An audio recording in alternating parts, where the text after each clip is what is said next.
হাজার ডাক্তারের সঙ্গে বৈঠক, ফুটবল টুর্নামেন্ট বাতিল করে স্বাস্থ্য শিবির। অভিষেক বন্দ্যোপাধ্যায়ের তাহলে কি এটা আরেকটা ডায়মন্ড মডেল? দেখুন, হতে পারে ওনার একটাই মডেল রয়েছে, কোনো ডায়মন্ড মডেল কোনো প্ল্যাটিনাম মডেলের ব্যাপার নেই। ওনার একটাই মডেল রয়েছে, চুরির মডেল। পশ্চিমবাংলার সবচেয়ে বড় চোর আজ থেকে 1-1.5 বছর আগে যাকে নিয়ে মানে চায়ের দোকানে বাজি ধরা হচ্ছিল যে ভাইপো এই উঠবে, এরকম ঘটনা ঘটেছিল। ভোরবেলা রাহুল গান্ধীর বাড়ির সকাল 6টার সময় কলিং বেল বাজছে। রাহুল গান্ধী ঘুম থেকে উঠে ভাবছে বোধহয় দুধওয়ালা পেপারওয়ালা এসছে, দুধ দিতে পেপার দিতে দরজা খুলে দেখছে অভিষেক ব্যানার্জি দাঁড়িয়ে আছে। দাঁড়িয়ে বলছে যে আমাকে যদি যে কোনো দিন ইডি সিবিআই অ্যারেস্ট করবে, আপনারা ইন্ডিয়া জোটের পক্ষ থেকে একটু আমার গ্রেপ্তারির বিরোধিতা করবেন তো। এই যার অবস্থা হয়ে গেছিলো, এটা ইঁদুরের মতো দৌড়ে বেড়াচ্ছিল গ্রেপ্তারি এড়াতে। কোথায় কি কথা হয়ে গেল, কি বোঝাপড়া হয়ে গেল, কি সেটিং হয়ে গেল জানি না। ও এখন ফুটবল টুর্নামেন্ট বাতিল করে স্বাস্থ্য শিবির করছে, স্বাস্থ্য শিবির বাতিল করে ফুটবল টুর্নামেন্ট করছে, যাকে নিয়ে ইডি সিবিআই আর ফুটবল খেলার কথা। এরপরও কিছু মানুষ, আমরা কদিন আগে শিশু দিবস পেরিয়ে এলাম, এরপরও যারা যারা আমাদেরকে বোঝানোর চেষ্টা করবে যে ভাইপোর সঙ্গে বিজেপির কোনো সেটিং নেই, তাদের সবাইকে শিশু দিবসের শুভেচ্ছা। বীরভূমে কাজল শেখ ও অনুব্রত মণ্ডল মুখোমুখি হবে। বীরভূমে সঠিক কম্বিনেশন এখনও হাতড়ে বেড়াচ্ছে তৃণমূল। কাজল আর অনুব্রত দুজনেই পারফর্মার, দুজনকে এক টিমে কি আদৌ ফিট করা যাবে? দেখুন, পারফর্মার যেটা বলা হয় বা বলছেন, পারফর্মারটা কিসের পারফর্মার, কি পারফর্ম করেছেন? পারফর্ম এইটা করেছেন যে বিরোধী শূন্য পুরসভা পঞ্চায়েতের ভোট করতে পেরেছেন। ওখানে ভোট হবে, কোনো সিপিএম সমর্থক সিপিএমকে ভোট দিতে পারবে না, কোনো তৃণমূল সমর্থক তৃণমূলকে ভোট দিতে পারবে না, কোনো বিজেপি সমর্থক বিজেপিকে ভোট দিতে পারবে না। তার কারণটা হচ্ছে ভোটটাই ওখানে হবে না। এইটা হচ্ছে ওদের পারফরমেন্স। আর তার বিনিময়ে ওরা কীভাবে বালি থেকে শুরু করে, গরু থেকে শুরু করে, চাকরি থেকে শুরু করে অবাধে স্মাগলিং। গরু এবং শিক্ষার কোনো তফাৎ নেই পশ্চিমবাংলায়। পশ্চিমবাংলায় যা মাঠের গরু তাই ছেলেমেয়েদের শিক্ষা, সব তৃণমূল বিক্রি করবে। সুতরাং দেখুন, ওরা দুজন একসাথে তৃণমূলের বৈঠকে থাকবে কি থাকবে না সেটা বড় কথা নয়। ওদের দুজনের একসঙ্গে জেলখানায় থাকার কথা ছিল, সেইটা কবে হবে, আদৌ হবে কিনা এইটা আমরা জানতে চাই। তাহলে বীরভূমের তৃণমূলেই তো টিম ভাগ করে খেলা হচ্ছে, তাহলে বাকিরা কি করছে? তারা বলতে পারবে তারা কি করছে। যারা যখন টিম ভাগ করে খেলা হয়, তৃণমূল কংগ্রেসটা হচ্ছে অনেকটাই বিয়ের বাড়িতে, এখন তো বুফে সিস্টেম হয়ে গেছে। আগে যেরকম বিয়ের বাড়িতে ব্যাচ সিস্টেমে খাওয়া হতো, অনেকটা ওরকম। একটা ব্যাচের খাওয়া হয়ে যেত, তারা উঠতো, পরের ব্যাচ খেতে বসতো, তাদের উঠলে আবার তারপরের ব্যাচ খেতে বসতো। তৃণমূল অনেকটা ওরকম। ওই যে বলে না, পিসির তৃণমূল, ভাইপোর টিম, নতুন তৃণমূল, পুরনো তৃণমূল, ওদের হচ্ছে এরকম ব্যাচ সিস্টেম। একটা ব্যাচের খাওয়া হয়ে যাবে, উঠবে, তারপর পরের ব্যাচ বসে আবার বালির টাকা খাবে, সে উঠবে, তারপরের ব্যাচ বসে কয়লার টাকা খাবে, সে উঠবে, তারপরের ব্যাচ বসে আবার চাকরির টাকা খাবে। এরকমভাবে তৃণমূল কংগ্রেসে কেউ কেউ এখন টাকা কামাচ্ছে, কেউ কেউ বসে আছে, আমাদের টার্ন আসলে এবার আমরা টাকা কামাবো। মাত্র দুদিন আগে মুখ্যমন্ত্রী নিজের পুলিশের ঢালাও সুখ্যাতি করেছেন, তারপরেই কসবায় গুলি। পঞ্চায়েতের প্রধানের সঙ্গে 2-3 জনের অস্ত্রধারী পুলিশ আইনশৃঙ্খলা সামলাবে নাকি নেতাদের বডিগার্ড হবে? দেখুন, আমি তো দেখলাম কালকে সকালবেলায় তৃণমূলের এক এমপি বলছেন যে ট্যাব কেলেঙ্কারির টাকা যারা খেয়েছে তাদেরকে গুলি করে দেওয়া উচিত। বিকেলবেলায় দেখলাম তৃণমূলের একজন নেতাকে একজন গুলি করতে চলে গেল। জানি না এমপি সকালবেলা নির্দেশই কার্যকর করা হচ্ছিল কিনা, আমি সেসব বলতে পারবো না। কিন্তু একটা জিনিস দেখতে পাচ্ছি, আইন শৃঙ্খলার আপনি কি আশা করবেন? আজকে একটা লোককে তার দিকে বন্দুক তাক করা হচ্ছে, তাকে গুলি করার চেষ্টা করা হচ্ছে, 24 ঘন্টা কাটতে চললো, এখনো মুখ ফুটে বলতে পারলো না যে আমাকে অমুক গুলিটা করছে।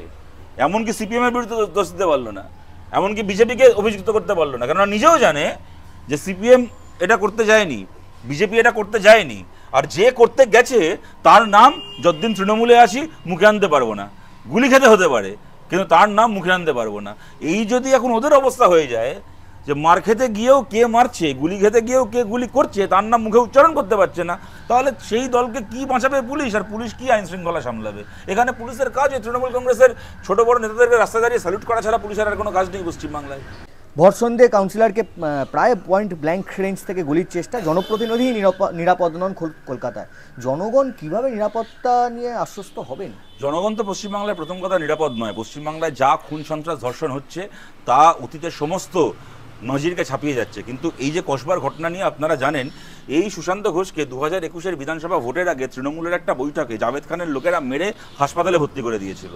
কদিন আগেও কসবাতে সুশান্ত ঘোষের সঙ্গে লিপিকা মান্নার গোষ্ঠীর সংঘর্ষের জন্য রাত্রিবেলা গোলাগুলি বোমাবাজি চলেছে, কিছু লোক গ্রেপ্তার হয়েছিল, কিছু লোককে পুলিশ আজ পর্যন্ত স্পর্শ করেনি। এই ঘটনাগুলো ওইখানে একটা কসবার মতো একটা জায়গা, যেখানে দেখুন, আমি জন্ম হয়েছে বড় হয়েছি কসবায়, আমরা আমাদের বাবা কাকাদের মুখে শুনেছি একসময় নাকি কসবা খুব অশান্ত ছিল 7-এর দশকে, এমনকি 8-এর দশকের শুরুর দিক পর্যন্ত কিছু ঘটনা ঘটেছে। তারপরে বড় আকারে কসবা এই ধরনের ঘটনা একমাত্র আমাদের পার্টির এক নেতাকে ওখানে গুলি করে মারা হয়েছিল, গুরুপদ বাগচিকে 2000 সালে। তাছাড়া এবং তাকেও যারা মেরেছিল ওই সময় বিরোধীদের মদতে, তাদের বিচার হয়েছিল, সারা আজীবন মানে তারা সাজাপ্রাপ্ত হয়েছিল।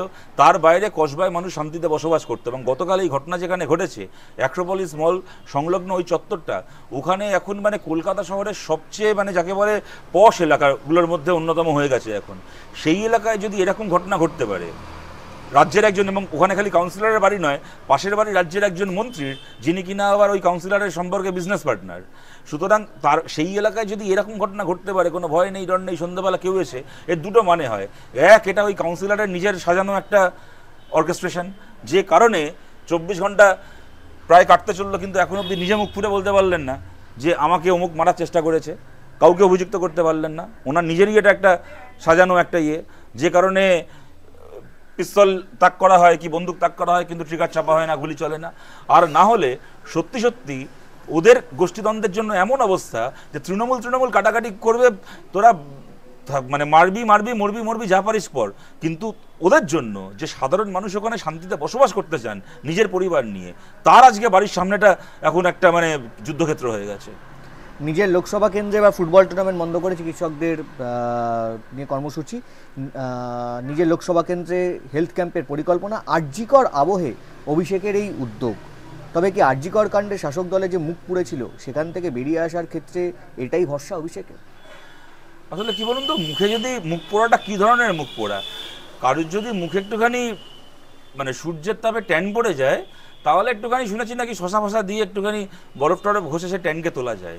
কিন্তু কারুর যদি মুখ একেবারে আগুনে ঝলসে যায়, তাহলে সেই মুখ আর সাবান মেখে ফর্সা করা যায়, সেই মুখ আর সাবান মেখে পরিষ্কার করা যায় বলে শুনিনি। আরজি করে তৃণমূল কংগ্রেসের যে চরিত্র বাংলার মানুষ দেখেছে, ওদের মুখটা সূর্যের আলোয় পড়েনি, বিদ্রোহের আগুনে ওদের মুখ পুড়েছে। ও মুখে যতই সাবান মাখুক আর যতই মুখে ফেস ওয়াশ মাখুক, ও কোনো কিছু করেই ওদের পোড়া মুখ আর লোককে দেখাতে পারবে না। মানুষ চিড়ে গেছে এরা খালি চোর নয়, নিজেদের চুরিকে ঢাকার জন্য এরা ধর্ষণ করে খুন করাতে পারে এমন অমানবিক ক্রিমিনাল এরা। বীরভূমের কোর কমিটির বৈঠকে যদিও অনুব্রত আর কাজল শেখের দ্বন্দ্ব চরমে আছে, তবে কোর কমিটির বৈঠকেই দুই হেভিওয়েট নেতার একসাথে হওয়া তাহলে কি বীরভূমের রাজনীতির মানচিত্রে বিরোধিতা? দেখুন, একটা কি বলুন তো, একদল মানুষ একটা জায়গায় জড়ো হয় দুটো ক্ষেত্রে, যদি সেখানে যদি কোনো আদর্শ থাকে, দুই যদি সেখানে মধু থাকে। তৃণমূল কংগ্রেসে পয়সা ইনকামের এমন একটা মধু আছে, এরা একে অপরের বিরুদ্ধে গালাগাল দেবে, ঝামেলা করবে, সব কিছু করবে, তারপর আবার যখন ইনকামে টান পড়বে বাপ বলে সব এক জায়গায় চলে আসবে।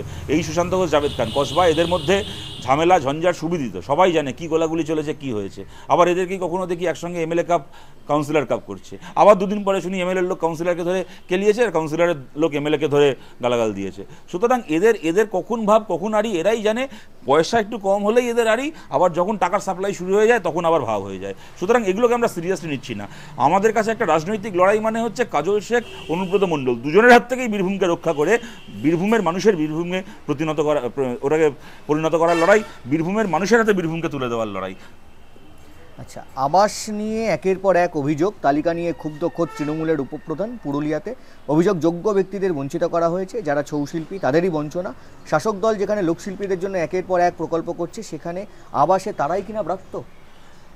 দেখুন, লোকশিল্পীরা ব্রাত্য, ক্ষেত মজুর ব্রাত্য, তৃণমূল কংগ্রেসের মিটিং মিছিলে হাঁটা গরিব মানুষ ব্রাত্য, যিনি তৃণমূল কংগ্রেসের মিটিং মিছিলে হেঁটেছেন তিনিও ব্রাত্য। খালি তৃণমূল কংগ্রেসের নেতাকে যে পয়সা দিয়ে আসতে পেরেছে তার নামে আবাস উঠবে। এবং দেখুন, গোটা বাংলা জুড়ে আজকে এটা প্রথম নয়, গত 7-8 বছর ধরে আমরা দেখছি গ্রাম বাংলার বাস্তবতা, মানুষ মহাজনের কাছ থেকে চড়া সুদে টাকা ধার নেয়। 40,000 টাকা 50,000 টাকা চড়া সুদে ধার নিয়ে আগে তৃণমূলকে টাকাটা দিয়ে আসতে হয়, তবে তার আবাসের লিস্টে নাম ফাইনাল হবে। না হলে যার নাম 1-এ ছিল তার নাম 40 নম্বরে চলে যাবে। এই মহাজনের কাছ থেকে টাকা ধার নিয়ে তৃণমূলকে দিয়ে আসার পরে আপনার চেক তৈরি হয়ে আসবে, যতদিনে চেক আসবে ততদিনে আপনার ধারের অঙ্ক মানে এই চড়ার ইন্টারেস্ট বেড়ে ওই প্রায় আবাসের টাকা সমান সমান হয়ে গেছে। ওই টাকা আবার মহাজনকে দিয়ে যতটুকু টাকা বাকি থাকবে তাই দিয়ে একটা লোক বড়জোর ছাদে কতগুলো টালি বসাতে পারে। এই হচ্ছে পশ্চিমবঙ্গের আবাস প্রকল্পের বাস্তবতা। এখানে ছৌ শিল্পী বলে আলাদা কিছু না, যে কোনো খেটে খাওয়া মানুষই এখানে ব্রাত্য। নৈহাটির নির্দল প্রার্থীকে খুনের হুমকি ফোনে, ভোটে দাঁড়ানোর কারণেই এই হুমকি বলে অভিযোগ। ভোটে প্রতিদ্বন্দ্বিতা করলেও পড়তে হবে কোপে। পশ্চিমবাংলাতে এই ঘটনা ঘটেছে, এই যে আরজিকর নিয়ে এত কথা, পশ্চিমবাংলা আপনারা জানেন এই ঘটনা ঘটেছে। বিরোধীদের হয়ে কেউ প্রার্থী হয়েছে বলে তাকে ধর্ষণ করা হয়েছে, ধর্ষণ করে তাকে শাস্তি দেওয়া হয়েছে, তথাকথিত শাস্তি দেওয়া হয়েছে তৃণমূলের বিরুদ্ধে প্রার্থী হওয়ার জন্য। কোনো মহিলা নমিনেশন তুলতে গেছেন বলে প্রকাশ্য দিবালোকে মানে 15 কোটিটা লোককে দাঁড় করিয়ে ক্যামেরা মোবাইল চালু করে তার গা থেকে তার শাড়ি খুলে তাকে মাটিতে ফেলে মারা হয়েছে। এই নৈহাটিতে কদিন আগে আরজি করের ঘটনার প্রতিবাদে নাগরিক মিছিল হচ্ছিল, কোনো বিরোধী দলের মিছিল নয়, নাগরিক মিছিল হচ্ছিল। সেখানে তৃণমূল কংগ্রেসের লোকেরা মিছিলে ঢুকে মহিলাদের ব্লাউজ ছিঁড়ে দিয়েছিল। যেখানে এই অবস্থা চলতে পারে সেখানে বিরোধী দলের প্রার্থী বা নির্দল প্রার্থী হওয়ার জন্য হুমকির সামনে পড়তে হবেই, এ তো জানা কথা। এর নতুন কি আছে? বীরভূমেতে এই জিনিস আমরা দেখেছি যে তৃণমূলের বিরুদ্ধে নির্দল প্রার্থী হয়েছে বলে তৃণমূলের নেতাকে খুন করে দিয়েছে অনুব্রত মণ্ডল। ট্যাবে একের পর এক দুর্নীতি দানা বাজছে, এপিসেন্টার হয়ে উঠেছে চোপড়া। জামতারা গ্যাংয়ের মতোই এখানে সাইবার ক্রাইম সক্রিয় হচ্ছে, ধরপাকড়ও হয়েছে, কিন্তু স্থায়ী সমাধান না থাকায় কি বাড়বাড়ন্ত হচ্ছে এই দেখুন, কোনো জামতারা গ্যাং ফ্যাং বলে কিছু নেই এখানে। হচ্ছে Kalighat gang, Camac street gang. তাদের জন্য যে কোনো যেরকম বালি চাকরির দুর্নীতি হয় সেরকম ট্যাব দুর্নীতি হয়। এবং আপনাদেরকে বলছি, ট্যাবের টাকাগুলো পশ্চিমবাংলার অ্যাকাউন্টে না ঢুকে বিহারে ঝাড়খণ্ডের অ্যাকাউন্টে ঢুকছে, তার একটা মাত্র কারণ হচ্ছে যাতে কদিন তদন্তের নামে একটু লোক দেখানো ন্যাকামি করে পুলিশ বলে দিতে পারে যে অন্য রাজ্যে দুষ্কৃতীরা পালিয়ে গেছে, শেল্টার নিয়েছে, অন্য রাজ্য থেকে অপারেট করা হয়েছে, অতএব আমরা কাউকে খুঁজে পাচ্ছি না। কেস ক্লোজ হয়ে যাবে, ওই টাকাগুলোকে নিয়ে তৃণমূলের লোকেরা সুখে শান্তিতে ওই টাকাগুলোকে ভোগ করবে। তার জন্য টাকাগুলোকে ওই বিহার ঝাড়খণ্ডের গল্প শুনিয়ে টাকাগুলোকে ওখানে জমা করা হচ্ছে। কিন্তু ঘটনা হচ্ছে একেবারে সরকারি শিক্ষা ব্যবস্থার ভেতর থেকে এই লিকেজ হয়েছে। একজন স্কুলের হেডমাস্টার কি গোটা স্কুল কর্তৃপক্ষ তার কাছে খালি ভিউ মোডে সে ওয়েবসাইটটা দেখতে পারে যে কোন কোন ছাত্রের কাছে টাকা যাচ্ছে ট্যাবের ইত্যাদি, তার খালি ভিউ মোড, তার এডিট করার ক্ষমতা নেই। ওটা করার ক্ষমতা যাদের আছে তারা সরকারে বসে আছে, তারা শিক্ষা দপ্তরে বসে আছে। সুতরাং একবারে শিক্ষা দপ্তরের সরকারের ভেতরের এটা দুর্নীতি, এটা কোনো জামতারা নয়নতারার ব্যাপার নয়, এটা একেবারে কালীঘাট ক্যামাক স্ট্রিটের গ্যাংয়ের দুর্নীতি এটা।